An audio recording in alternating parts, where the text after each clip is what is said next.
keep it alive through these lines I write. I keep it live cause I thrive. I might just blow your mind tonight. I'm so hyped, but it's no hype. From this height, it's direct hits on sight. I'm your type, lend me your ears to show you that there's something in me. I'm not giving up, I'm standing right here, holding these days hostage. And I'll make this my year. We turning fear into love, and the love's in the air. I love doing this cause nothing compares. Nothing can share that same type of feeling when you feeling them flares. They can't catch it, it's havoc. I rip to a tear, switch a scenario. My stereos, I leave them impaired. Variables start to change and they're all in my range. I just gotta grab it, it's all mathematics. Every step is drastic, I make it fantastic. I'm trying to take your breath away. Asthmatic. This is live through the stereo. Go and let it blow, blow through the stereo. I'ma let them know through the stereo. Yo, here we go through the stereo, stereo. This is live through the stereo. Go and let it blow, blow through the stereo. I'ma let them know through the stereo. Yo, here we go through the stereo, stereo. Yeah, just nod your head with it, so explicit and vivid. Every image is intricate, intimate. I put my all into it, no scrimmage and no rules. I'm a pro tool, hear my heartbeat, beat into the vocals. I'm so loco, lost my mind, oh no. It's ponderoso, dope, so no overdose, cause it's dope, yo. Man, this is house grown, mixed with some milestones. So I let the style flow down like the Dow Jones, bringing it with some foul tones, letting the crowd know we getting loud, so it's eardrum rudiments. Yeah, we bring it rude again. Move, little hooligan. Music for tuning in, full time to the 10. I'm on my clock like I told you. I'm doing this for dreams we pursuing.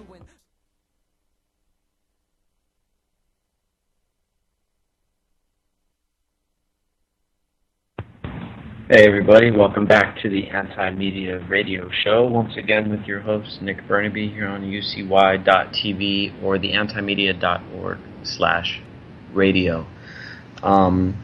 Really happy to be back, and I'm glad everybody's back tuning in, and we've got a great show lined up, a lot of stuff going on, as usual, all around the world, here in the United States, foreign policy, you name it. We're going to be talking about a bunch of stuff tonight here on the Anti-Media Radio. Make sure you catch us 5 days a week here on ucy.tv, and you can also, if you miss any of our shows, you can catch us on YouTube as well.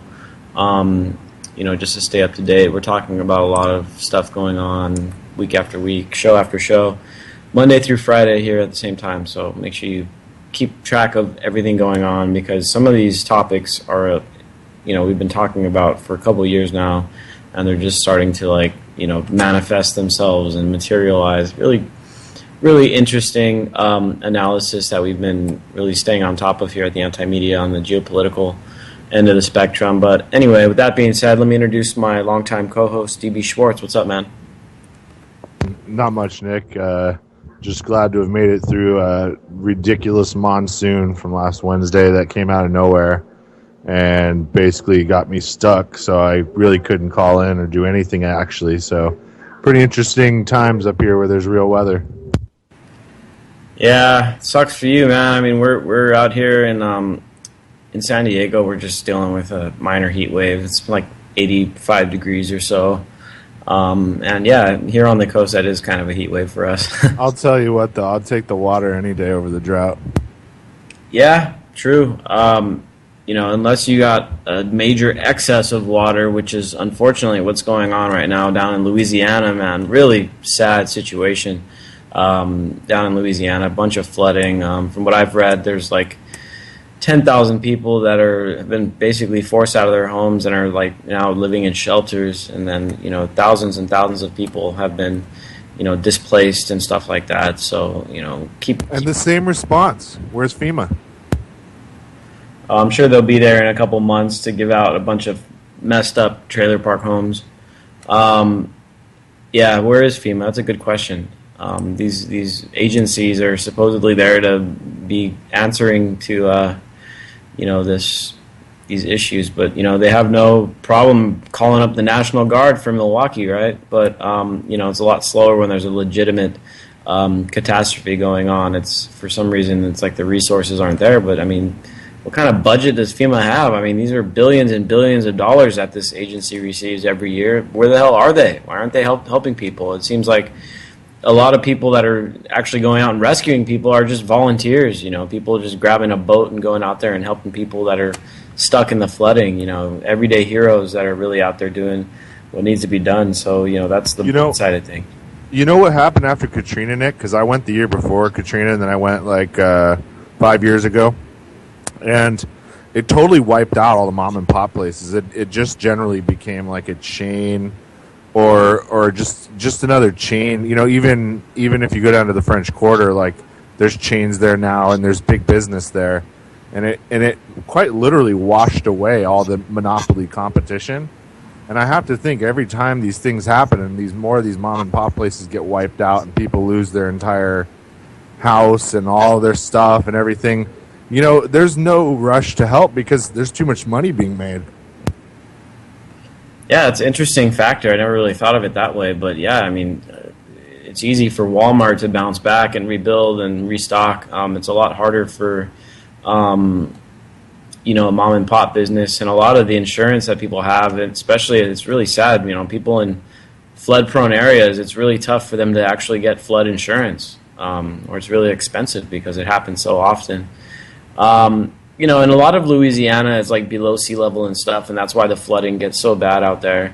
And, once again, just really, really messed up situation. Luckily, there's only been 7 reported deaths. I'm sure the toll will go up when they start identifying missing people and stuff like that. But I've also seen a lot of reports about like pets and animals that are being, caught in the flooding too. So a lot of bad destruction going on down there. But, I'm sure they'll pull through it. We're working on some stuff right now that we're trying to sponsor to try to get some help to the people in need out there, because like you said, FEMA is not really doing its job, and these bureaucrats aren't going to be nimble enough to go and start addressing what's going on down there. So we're going to try to put together some kind of campaign with the anti-media and a few of our partners to raise some resources for people that are affected out there. So we'll I hate to say it too, Nick, because I love that area, and I have friends especially in Houston, which were basically the absorbers of half of New Orleans after Katrina,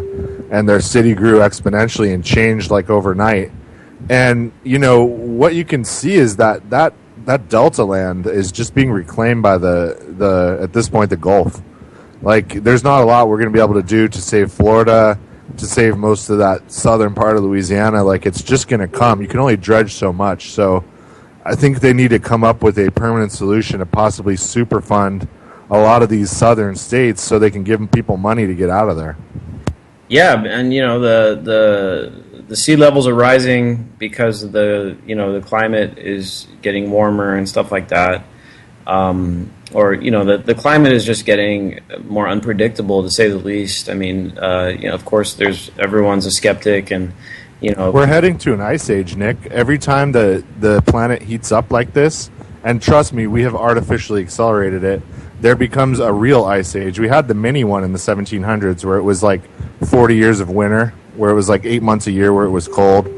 If we go into something like that again, that may be why they're putting that big seed vault up there in Norway, and obviously building a bunch of DUMBs on deep underground military bases and such. And obviously rich people have their escape plans to get, to different parts of the world when the shift happens or this change happens. But that's what we're seeing, man. The Earth is responding to, I guess, what could be called the equilibrium being disturbed, and now it's going to start cooling off. Yeah, we're going to have decades still of heat, but what you're going to see is rising sea levels, and what's that going to do? Naturally, more water, more heat dissipation, and then you get a swing to the other side of the pendulum.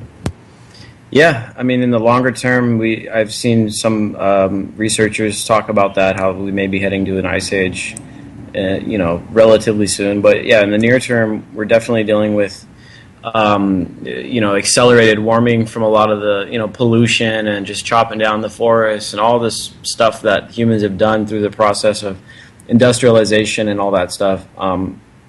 There's no doubt that we've accelerated the destruction of the earth. I mean, all to be avoided if we just let Tesla's patents out, but Edison wouldn't do it, that son of a bitch. Seriously, right? There is plenty of progress being made. I saw that Scotland was provided all of its energy for a whole day just on wind energy creation. So that's pretty interesting. A lot of tidal type of generation innovation right now, and of course the solar revolution. I just saw that Tesla is talking about coming out, or Solar City, one of Elon Musk's companies. They're talking about coming up with solar-powered roof paneling. So basically, like roof tiles for your house. So instead of having like solar panels separate from your roof or attached to your roof or somewhere else on your property, like your actual roof will be built out of solar paneling. So that's pretty interesting. And all this stuff, it should be embraced, because generating your own electricity at home is just, it's such a huge freedom conducting type of technology. I mean, it reduces your reliance on the grid, which is going to be, a major source of contention in a time of panic, or, for instance, like with all this flooding going on down in Louisiana, I'm sure a bunch of people had their power knocked out. I'm sure a bunch of power stations have been, short-circuited by the water and flooding, and I'm sure a bunch of telephone wires, telephone poles have been knocked over by the floods. I mean, very, very strong example as to why we need to get self-sustainable. And it's important to note that it's not just about green energy, because if we get green energy and we base it on the same exact model that we have now, where it's like very centralized and the power company owns all the infrastructure and you buy your power from the power company, well, you're not really addressing the underlying issue here, which is over-centralization of the necessities. I mean, the more necessities that we can provide from the local level, be it, from your own home or from the community level, the better, because then you don't have to rely on bureaucrats or monopolies or any of these other things that are notoriously corruptible. And I mean, when you have a centralized bureaucracy, it's just inherently flawed. So if you could decentralize down to the ultimate level, which is down to the individual level, I mean, that's just going to help you become more independent from everything. And everyone knows independence helps you maintain your freedom. Nick, yesterday I saw a home out here that was just flush, and a solar panel array in the backyard, had a huge generator, and on the outside of the house was a visible Tesla, one of the first packs I'd seen. And it's, a good priced neighborhood, $300,000-$400,000 homes. But what I realized is, when there's a hiccup like we talked about a week ago in any of the supply chains, and there's a power interruption, especially a place like up here where the cold can kill, really, or even where the heat can kill, like Arizona, these people that are set up, that had the money to do it, basically the working wealthy, they're going to basically be able to kind of weather through it, and the rest of the people won't. And that's the kind of weird technocracy that's going to separate us as a society very soon. I mean, you have to imagine that the immortal banker scenario is probably upon us. Like, I don't think that a guy who's 50 years old right now and he's a billionaire, I don't necessarily think he's going to die. I think there's going to be like life extension stuff coming out within the next 20 years that'll just keep him going. And I think we're getting into that kind of sci-fi stuff. But on a real level, I mean, people with the money are going to kind of be, you set a greenhouse up, you dig a well, you have radiant heat, you have solar panels, you still go to work, you still drive a car. If anything happens, you don't care. Yeah, I mean, interesting point. The problem is that, people that have these kind of setups, as you said, the person in the house you saw had, were you talking about one of those Tesla Powerwall things? Exactly, a Tesla pack. So like what it was doing was, it was actually, I guess what it does is it converts the energy and stores it. So while you're not using it, it's a really hyper advanced, super plasmic battery pack that essentially can hold like 10 times what it should for its size, because it's not super big. And then what it does is, when you're away from your house, your solar panels are kicking power back to the grid. So this fool's probably making money every month.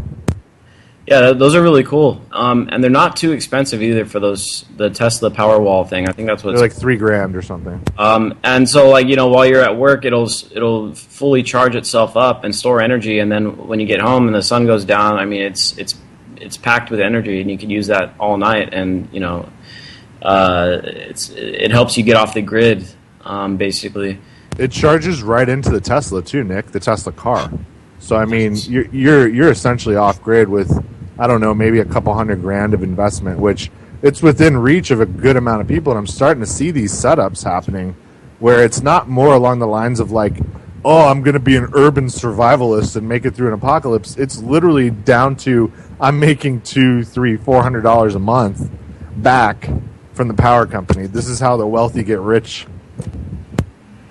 Yeah. Now the problem is that, as you were saying, you could like see what this guy had from outside, and if something were to go down, I mean, I'm sure people would be coming to his place, knocking on his door, looking for, to share in his prosperity or whatever you want to call it. Well, extremely heavily armed up here, but that's why the focus should also be on not only self-reliance and self-sustainability, but also community self-sustainability as well. That way, entire communities are safe and insulated from any outside major issues, economic crisis, financial crisis, power outages.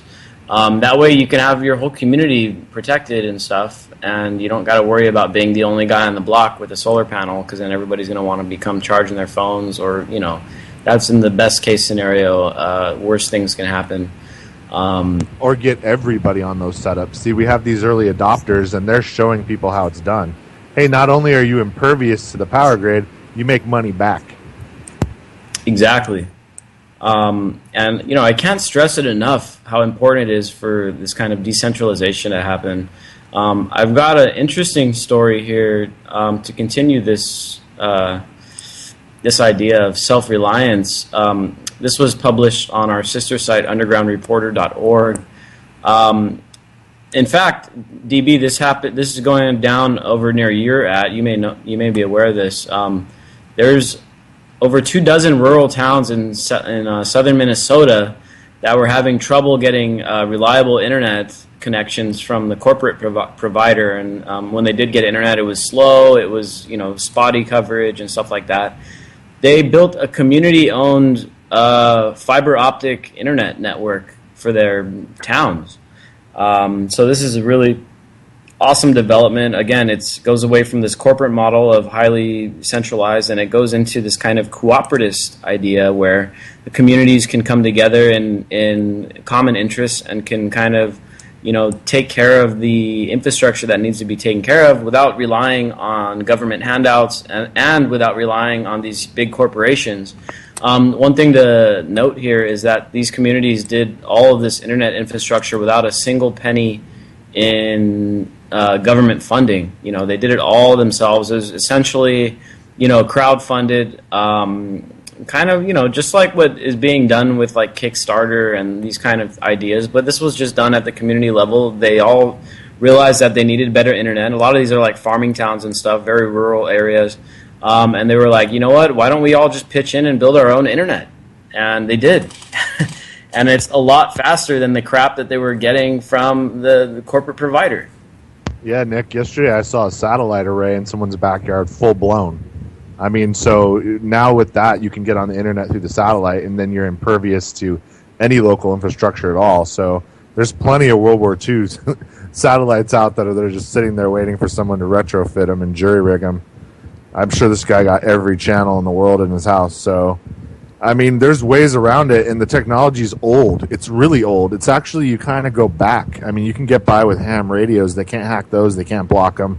They don't know a way to shift radio waves or screw up transmissions that way anymore. No one knows the old school stuff. So, yeah, I mean, self-reliance is going to come back in a real way for people unless you want to be barcoded and have a microchip. I mean, that's what it seems like the big cities have in store for us.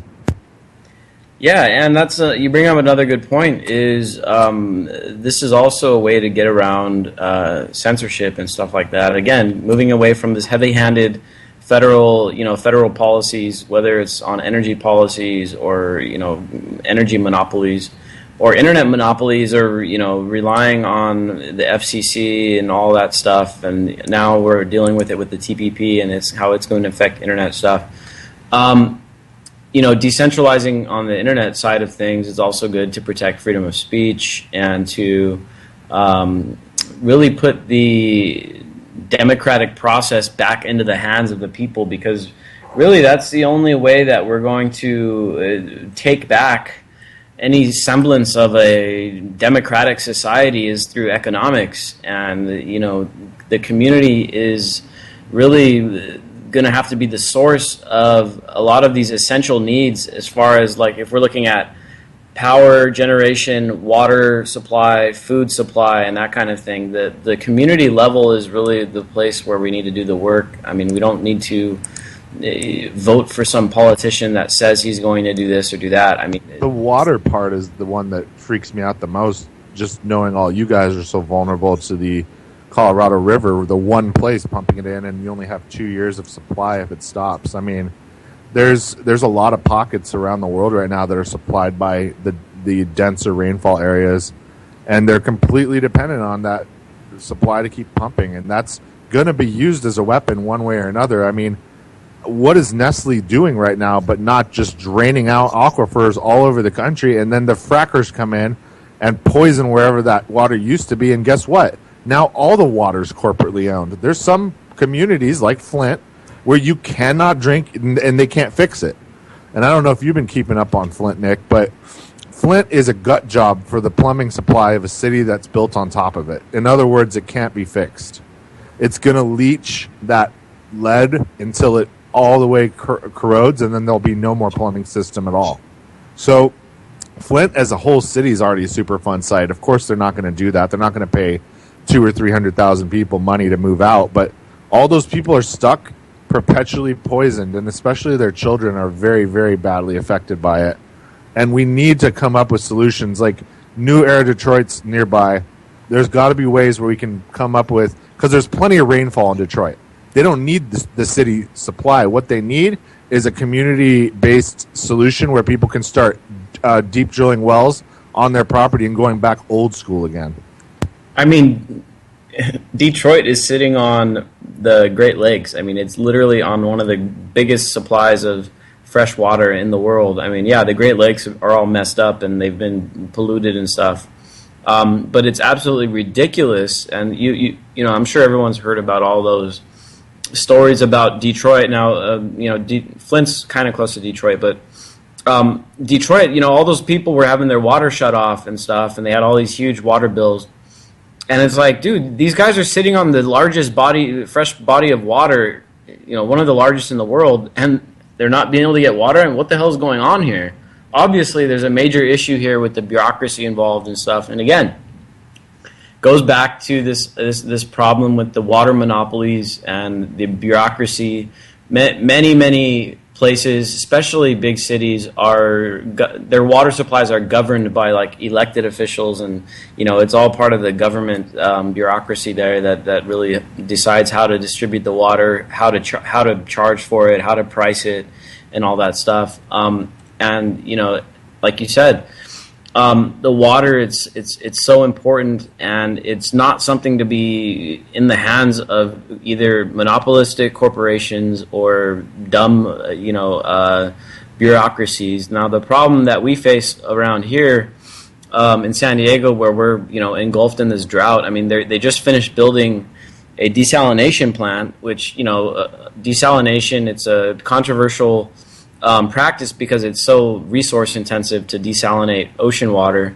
But again, instead of the community coming together and crowdsourcing a desalination plant, it's outsourced to a big corporation that gets government subsidies, and then at the same time the water pricing is handled by the government, who fixes the water rates and stuff like that.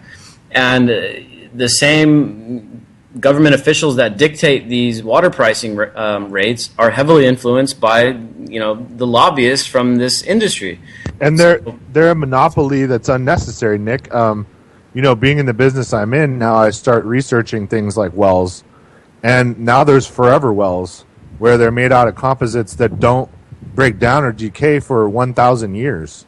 I mean, they're truly maintenance free, will never leak. I mean, even an earthquake can't crack them. I mean, literally a bomb would have to drop on it for your well to stop working now. Are they pricey? Sure. But what's a water bill? How much do you pay, Nick, for water? I mean, a couple $100? I mean, over the course of your life, did you spend $200,000 on water? Is a great well $30,000? Yes, it is. And is that free water that's clean for the rest of your life? Probably. So we don't need these systems. I mean, imagine you spend $100,000 to $200,000 in your life on water. That's a house in a lot of parts of the world. So it's a reality, and just that resource. Plus, when you have your own water, you grow your own food. So you can kill two birds with one stone, and then all you have left is energy, which can be supplied now without any of the grid, as long as you have the money to do it, and it's going to keep getting cheaper. And you have completely maintenance-free homes that have radiant heat and cooling that just stay warm and cool a constant temperature all the time now. So we don't need any of these corporations to live anymore. We only really need them for luxuries. And maybe that's what the future of work is going to be about. That's definitely the direction that we're going in, because all these robots and stuff are moving in on all the kind of laborious jobs and stuff like that. So it's a very real possibility that there will be very little jobs left, in the traditional sense, and most of the jobs remaining will be recreational based, luxurious stuff, things that people could use but aren't necessary, or creative work and stuff like that. Even that is coming under the influence of robotics and automation, AI. I saw that the Washington Post actually has robotic reporters covering the Rio Olympics. Now, of course, it's mostly statistical stuff. Who got a gold medal, who did this, who did that.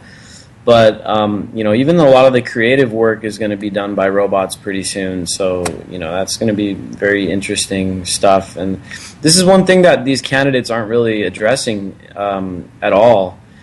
Is automation. I think maybe Bernie Sanders kind of touched on it a little bit when before he sold out and endorsed Hillary Clinton. But automation is probably one of the biggest economic and therefore political factors that is going to be facing the United States. And the most likely scenario, if things continue the way they're going right now, is that there's going to be a major issue of unemployment over the next decade, 2 decades. And then it's going to be just more big government solutions. It's the jobs get taken up by the robots. A bunch of people are unemployed. Government has to give out a bunch of welfare, unemployment, and all that stuff. And it's just going to make the problem that we're dealing with right now a lot worse, because obviously the more people that we have dependent on government subsidies, the less opposition there will be to any kind of tyrannical government actions, which are happening pretty much all the time. Looking at the news that we got recently, a bunch of kids are now dying over in Yemen because the U.S.-backed U.S.-backed Saudi-led coalition in Yemen is bombing hospitals. They bombed a place that was, the opposition claims was a school. The Saudis say that it was a training camp for child soldiers, which, of course, is a very opportunistic claim. This is just continuous, man, continuous. And all the things that we were just talking about regarding dependence on the government or dependence on corporate monopolies, which really is an extension of the government at this point. They're going to make us more vulnerable to allowing this just atrocities to happen all around the world. And this thing going on in Yemen, it's very much underreported. The media won't really talk about it at all. But there's been reports of U.S. advisors literally in the control rooms where they're calling the shots on these airstrikes. And again, a Doctors Without Border hospital was blown up.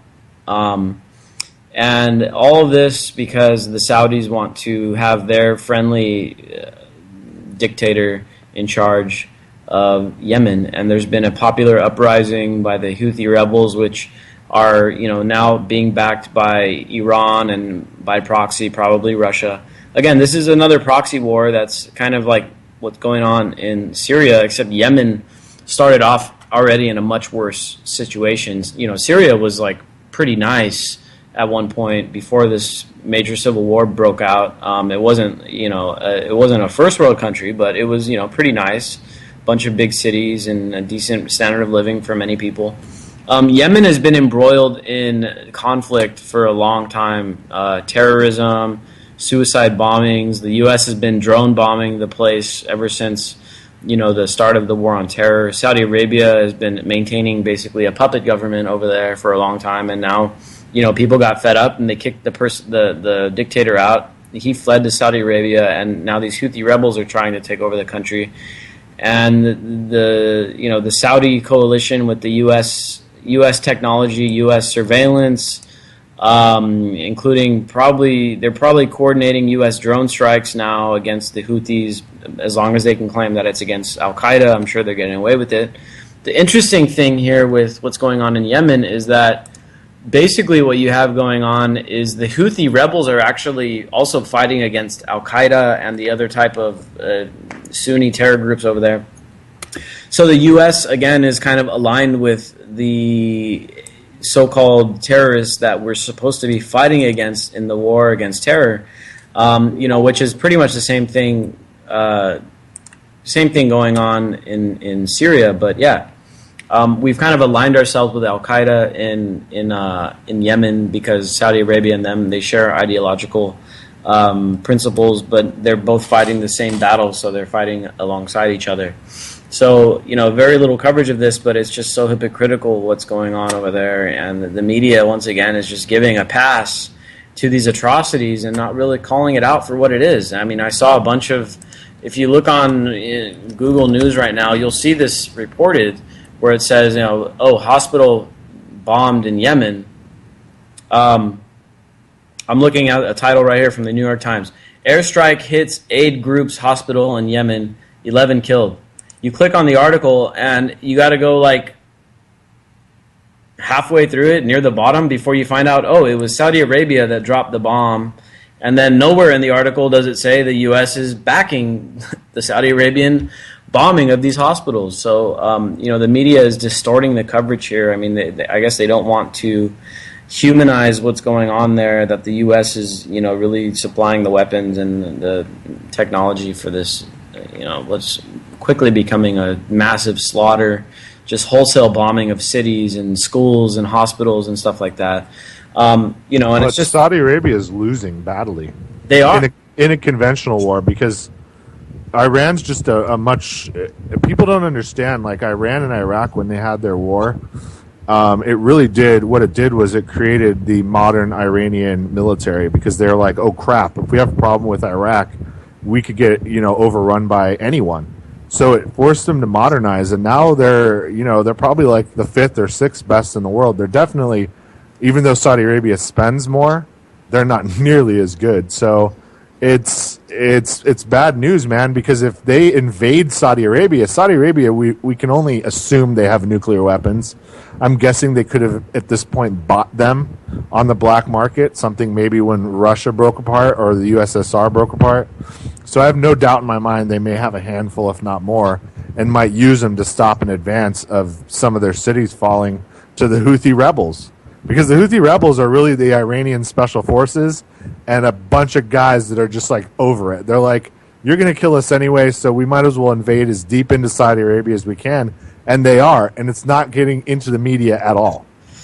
Yeah, and that's why Saudis are taking such a hard line against these Houthi rebels, is because, if you look at the map, Yemen is right there right on the edge of Saudi Arabia. I mean, it shares a border there. So, these guys have and they will be trying to launch attacks. And it's tough, Nick, because it's like Afghanistan, like all those mountains. So, like, you're coming from the desert and trying to go up into the mountains and fight these dudes, and what can you do but bomb them? And they just keep doing that. But all that really does is make the civilian population support the rebels, because now you're bombing innocents. It's like in Afghanistan and Iraq. We could never, ever win hearts and minds when we drone strike, because people are like, you don't give a shit about us. You'll kill us too for no reason. And they'll never, ever support your regime change if you kill innocent civilians. Exactly. It's just more endless war. I mean, now the Saudis are actually in there, and they are trying to win this war, I think.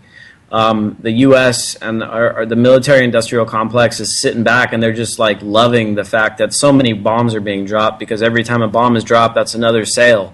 That's better stock prices for them. I mean, when these kind of conflicts, intensify, these guys, their stock prices go up. They love this stuff.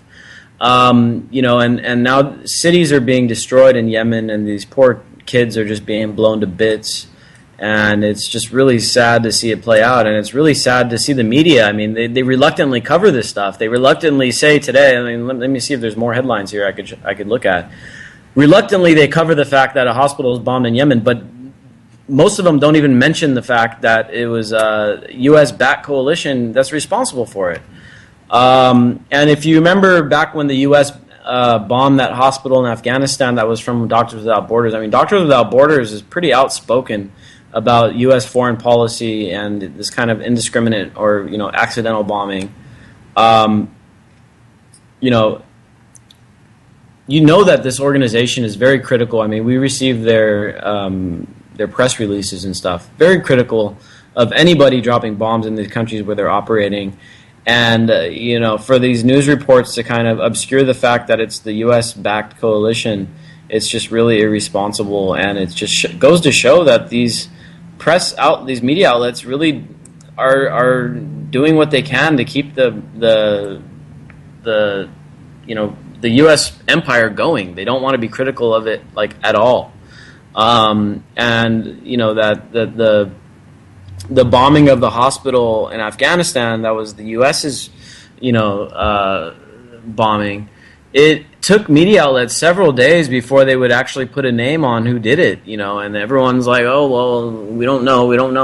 And it's like, no, we know it was the U.S., but they don't want to say it because these media outlets, I don't know if it's because they're owned partially by these same or these same military contractors or, whatever the deeper reasonings for it. But, I mean, these guys are perpetuating the war on terror and the global empire on purpose. That's one of the reasons I don't like, tooting on my own horn or whatever you want to call it. But that's one of the reasons why it's so important to support and read independent media, because, we're able to take the gloves off a little bit and report more truthfully on what's going on with the empire around the world, because the mainstream media, I mean, this stuff is bought and sold by the military-industrial complex. I mean, if you look back at the post-9/11 Iraq war propaganda, I mean, everybody was in on it. New York Times, even the so-called liberal media was like, let's go bomb the shit out of Iran. We have really, really shabby evidence that later on turned out to be bogus. But it didn't matter. They took everything Bush said at, face value, and Cheney. I think Cheney was worse than Bush. Bush is just a useful idiot. But they took everything these guys were saying at face value and just regurgitated government talking points. And the funny thing is that every time there's a report about Iran or about China, it's like the mainstream U.S. media. It's like, oh, state-run media this, state-run media that. It's like the New York Times might as well be state-run media. All they do is regurgitate, for the most part, government talking points. I saw a great op-ed in New York Times yesterday about how Hillary Clinton is the ideal Republican nominee because, let's face it, she is when it comes to all the stuff the Republican neoconservatives have been trying to accomplish over the past couple decades with, rewriting the Middle East in favor of the U.S. foreign policy and just creating the chaos that they have over there right now, and then just taking all their resources and all that stuff. Hillary Clinton fits the mold perfectly. Trump doesn't, because he's unpredictable and erratic, and for all we know, Trump's trying to lose the election. That's a whole other topic. We'll probably talk about that on Wednesday, because we've got a very interesting article coming out about that tomorrow. But the media, looking at their coverage of Clinton, God, it's just like the Washington Post might as well be part of the Clinton campaign. They're so ridiculously in favor of Clinton, and Trump is just such an easy target. I get it, but, the media is like so deeply in the bag for Clinton just because Trump comes off as such an idiot that's irresponsible, and who knows what he's capable of. And I agree, he is an idiot. He is irresponsible. Who knows what he's capable of? But all impartiality is gone. I mean, the media is now so dedicated to electing Hillary Clinton. There's nothing in the world that's going to stop that from happening. Hillary Clinton is going to be the next president. I mean, for a moment, I was like, okay, maybe Trump could win, just because everything that's happening in the world, the terrorism, the economy, everything kind of would, conventional wisdom would say, okay, all of this stuff is going to benefit Trump. Every time there's a terrorist attack, it's going to benefit Trump. Every time ISIS does something, Trump is going to benefit from it, because Clinton, as much as I disagree with Trump, I mean, he said Clinton was the founding father of ISIS. Maybe not exactly true, but very, very accurate in many ways, because it was Clinton and Obama who really laid the foundation for ISIS to grow out of the chaos that Bush created over in Iraq. So I mean, Trump says a lot of crazy shit, but in that case, I have to partially agree with him. I mean, it was the Obama policy helped pushed in the direction by Hillary Clinton that helped create that chaos over there in Syria, and a bunch of the dissidents from Iraq that came after the fall of Saddam Hussein moved into Syria, and that's what created ISIS. So in a way, I mean, Hillary Clinton is responsible for the rise of ISIS out of the policies to support the opposition in Syria and to destabilize Syria, opened up a vacuum for this group which became ISIS to thrive. And not only that, even worse, I mean, the U.S. was directly aiding groups that wound up becoming ISIS in the hopes of destabilizing Assad, in hopes of overthrowing the government of Syria, which, as we know, is a major, major ally for Russia. I mean, they've got pretty much one of their only military bases outside of Russia. I mean, I guess you can also say Crimea, which is now part of Russia, but one of Russia's only military bases is in Syria, outside of Russia. And so, everybody knows that it's a huge asset for Russia, and that Russia will pretty much do anything to keep a, friendly government in place over in Syria. Do I think it's right? Do I think it's correct that, that's their policy? A proxy or, keeping maybe an unpopular dictator in power? No, I think that's wrong. But, it's not, it shouldn't be the U.S. policy to go in and play around geopolitically with countries just because they, are geostrategic to our foreign policy or our plans on resource hegemony over in the Middle East and Europe. That's what all this is about, and that's the saddest part of it all. I mean, the situation in Yemen, it's a bit different because, it's regional. Saudi Arabia, it's right on their borders, so obviously they want to keep a friendly government over there. Again, wrong. They shouldn't be doing that, but they're going to because it's so close. It's the same kind of thing the U.S. does in Central America and Latin America. Anyone that's close to us, we want to control their government. We want to have a friendly government in place. Saudi Arabia is going to do that, and they're going to keep doing that until they're finally defeated, or until there's a major concession made, or whatever is going to happen over there. But Syria, it's much different. I mean, it's very much a piece on the chessboard that needs to be controlled by one of the main players, which would be the Eastern Bloc, which is like Russia and China, or the Western Bloc, which is like NATO. And it all has to do with the pipelines and stuff that they need. Syria is a very strategic place. All of the land pipelines coming out of the Middle East basically have to go through Syria, because otherwise they would have to try to go over the mountains, very hostile territory in all of Kurdistan and stuff. They don't want stuff going through Kurdistan because the Kurds have for a long time been a thorn in the side of anybody that's been trying to control them. So they don't want to put the pipelines through Kurdistan. They want to put it through Syria. In order to put it through Syria, because Assad refused the pipeline deals, they have to overturn the government. This is what this is all about. And Russia is, for the longest time, been supplying the natural resources to Europe. I mean, oil, natural gas, all the fuels and fossil fuels that Europe consumes, which, they're probably one of the biggest consumers of fossil fuels in the world. And so Russia basically dominates that market. And if the U.S.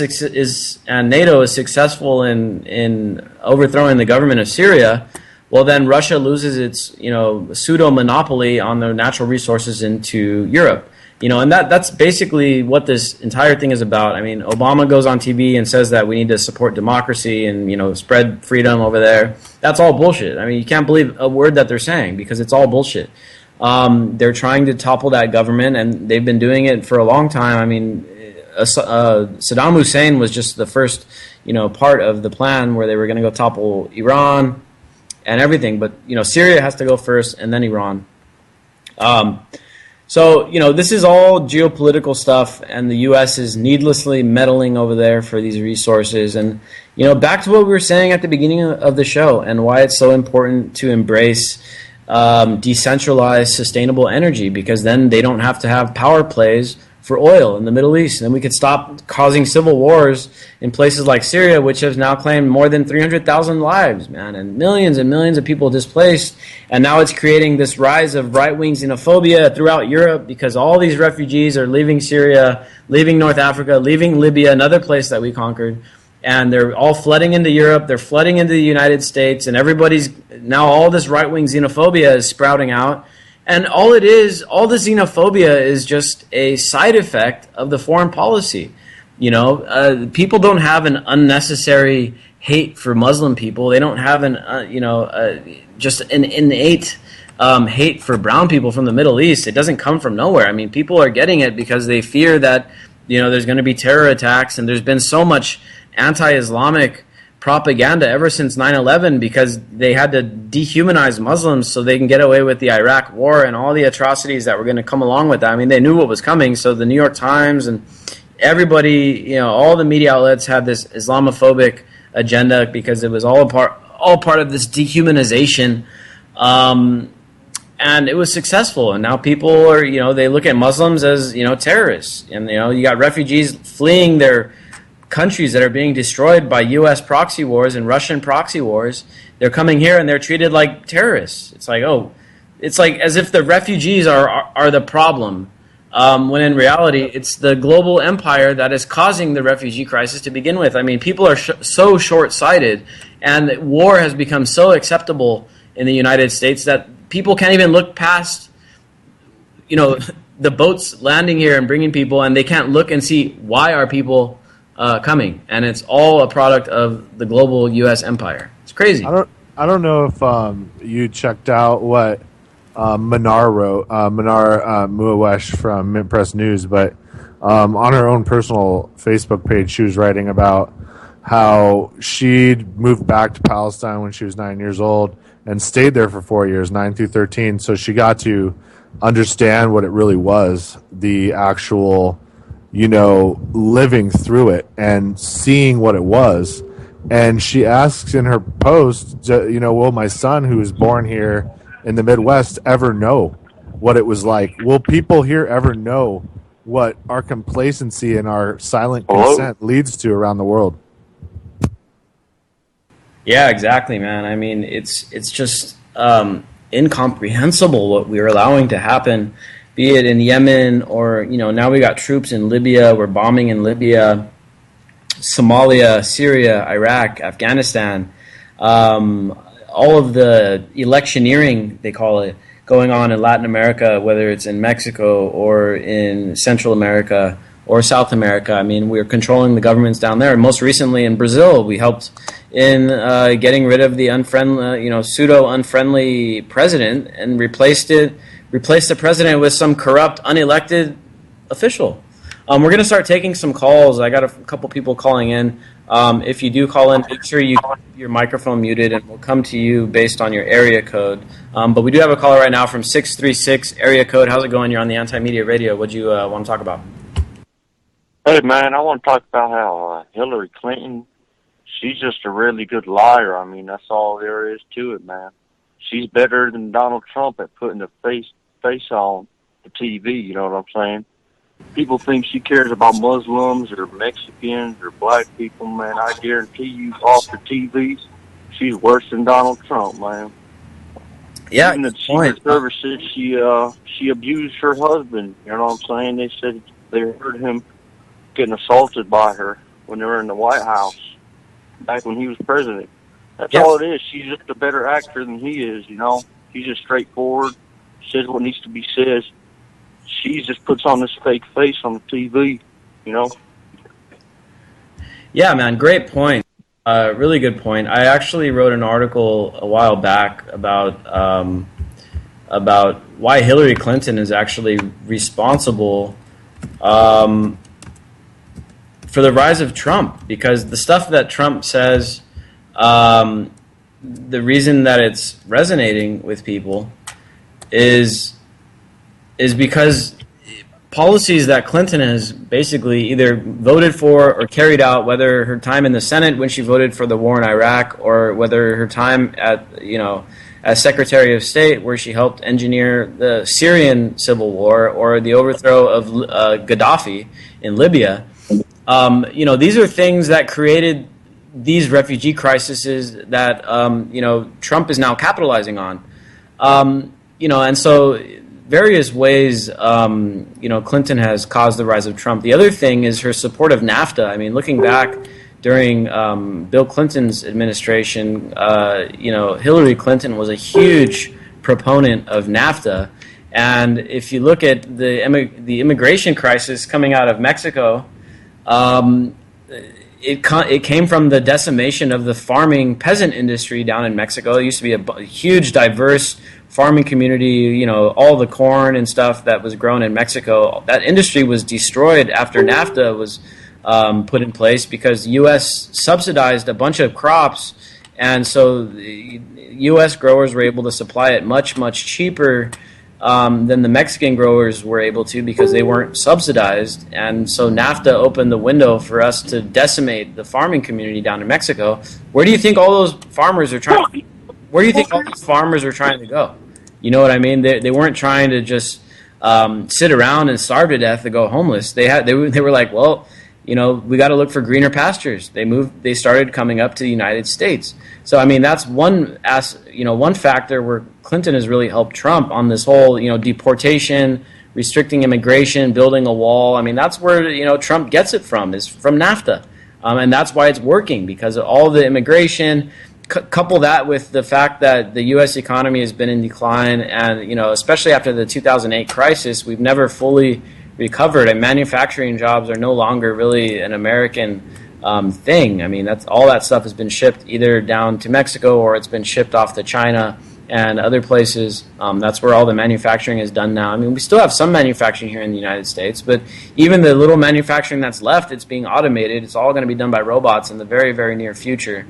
In fact, I just saw an article, I think it's Adidas or one of these shoe companies is now making its entire factory out of robots, and this is the type of stuff that's going to be happening. So that's why Trump is resonating on his anti-immigration rhetoric, is because of NAFTA. Clinton was a very big part in cheerleading for that.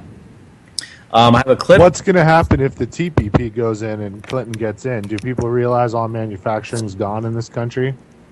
I mean, you want to see something then, watch. You'll see immigration out of here.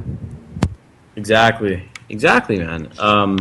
The TPP is just an extension, or, they call it NAFTA on steroids for a reason. I mean, it's just NAFTA, but much larger, more complex, and many more countries. I mean, it's like, 40 to 60% of the global GDP. We are going to take some more calls. First, I'm going to play this clip. The call-in number is 718-717-8296. If you do call in, make sure you mute your microphone and turn off the radio, and then we'll come to you based on your area code. And don't try to troll us, because it's not going to happen. I got a clip here on Hillary Clinton on NAFTA. Let's see what she has to say.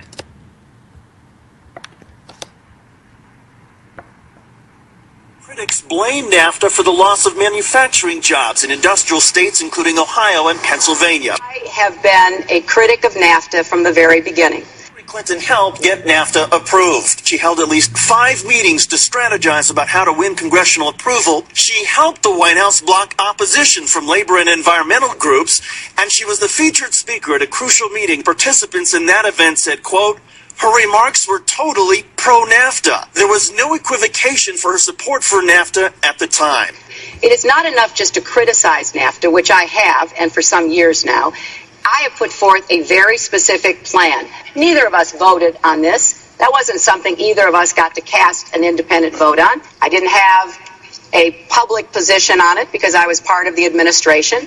Oh, I think that everybody is in favor of free and fair trade, and I think that NAFTA is proving its worth. You wrote about as a Anyway, you see the hypocrisy there. Oh, I was against NAFTA the whole time, but yet she's making all kinds of speeches while she's, Bill Clinton's wife, while he's president, saying how much she loves NAFTA and how awesome it's going to be for everybody and all that stuff. Again, like the caller said, I had to drop the call because I don't know what happened. He was like yelling and screaming in the background, but she's just better at lying. I mean, if Trump isn't self-sabotaging, like if he isn't losing on purpose, he's just being too open about what he plans on doing, which is bombing the shit out of the Middle East and deporting the shit out of immigrants and, being discriminant against Muslims and stuff in the United States. These are all things that we're already doing. The United States is already spying on mosques. The NYPD is embroiled in a huge scandal because they purposely stereotype Muslims and black people. I mean, they're already doing all that stuff. Obama has deported more people than any other president in recent times. So, stuff that is already being done by the government. Trump is just saying that he wants to do it, and the media is like, oh my God, I can't believe Trump is saying he's going to torture people, even though we just turned the other way as the United States waterboarded the shit out of all kinds of Muslim people in Iraq and in Afghanistan, Guantanamo Bay. And it's such a big show, man. This stuff, it's just like a huge wrestling match where it's like, oh my God, Trump said bad stuff, and Obama. I want to see Trump versus Clinton wrestling. Yeah, that'd be a good one. Clinton is so now that she would probably lose really quickly. We got another call from 314. How's it going? You're on the Anti-Media Radio. What do you want to talk about? Hey, man, it's funny how Donald Trump, people get offended when he talks bad about Muslims. But then you look at Hillary Clinton, and she's responsible for literally thousands of deaths in Libya and the fall of Gaddafi. Killed all those Muslims, and people are worried about a couple of words Donald Trump says, trying to stop this terrorist ISIS from smuggling in with the refugees. I mean, that's basically what the Jews want. They control all Hillary Clinton. The Zionist control, man. You got to keep talking about the Zionists. You guys must be controlled opposition. You don't mention them that much. As well as the Federal Reserve, and the control over the golden tax and the banks, the global politicians, and Morgan Freeman. Peace out, Bill. Yeah, man. I mean, great point. And that's one of the points I was trying to make here is regarding Libya. Again, one of the things Trump resonates with is his blocking Muslims from coming into the country. This is a reason why Trump is resonating is because Hillary Clinton and what she did in Libya. A lot of the refugees coming out of the Muslim countries right now are coming from Libya. In fact, it's like every week we see another incident of a boat overturning that's trying to reach Europe from Libya, full of refugees. And is there extremists mixing in with these refugees? I mean, of course. Why wouldn't there be? But none of this stuff would be happening at all had it not been for Hillary Clinton's war in Libya. And looking back through the emails, looking back through what we know about what went on in Libya, I mean, from what I've seen, Obama was reluctant to go into Libya. It was Hillary Clinton that was really pushing it on him. And so finally he caved in and said, okay, let's do what Hillary wants to do in Libya. And now we see the result. We have a failed country, refugee crisis, ISIS is in there, a bunch of extremists. I mean, the people that we're backing over there, the people that the U.S. was backing in the fight against Gaddafi, I mean, there was plenty of reports that showed that these people were hardline Islamists, people that we supposedly shouldn't be helping out if you believe our policy of, trying to promote democracy, open societies, and things like that, secularism and all that stuff. We're backing the wrong players. I mean, same thing is going on right now in Syria. We're backing very, very questionable groups. One of them recently beheaded a 10, 12-year-old boy. Nick, there's even talk that they've been eating people, dude. It's that bad. Nothing surprises me at this point. Again, we're backing the wrong groups. Thank you all for tuning in. Thanks for the call. Really great call. We'll be back with you on Wednesday. Next week, Anti-Media.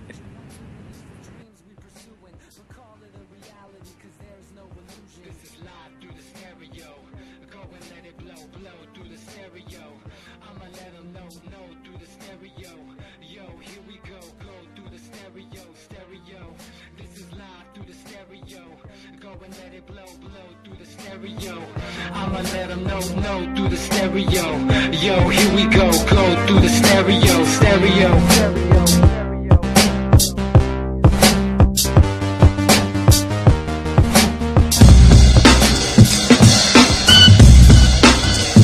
My name